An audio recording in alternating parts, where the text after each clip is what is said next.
আলাইকুম। আমরা আছি শেরেবাংলা মেডিকেলের পিছন সাইডে। এখানে দুপুর থেকে আমরা দেখতেছি, লক্ষ্য করতেছি যে একটা বয়স্ক লোক, সম্ভবত 70-80 তো হবেই বয়স, সেই লোকটা এখানে পড়ে আছে। বিকালে বৃষ্টি হয়েছে, কিন্তু তারে আমরা সরানোর চেষ্টা করছি, কিন্তু সে সরানোর মতন অবস্থা নাই।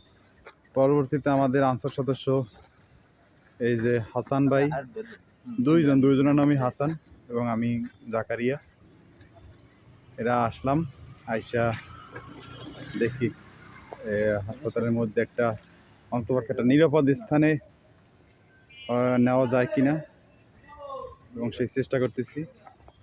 এবং লোকটার যে বয়স, এতে এই বয়সে এই পরিমাণ বৃষ্টিতে ভেজলে মানুষের এমনি আশপাশ খুব ময়লা আবর্জনা।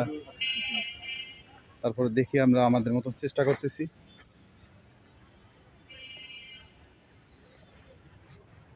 ওই অটোটা লই এলে ভালো। এই চাচা যে কি জ্বালা জ্বালায়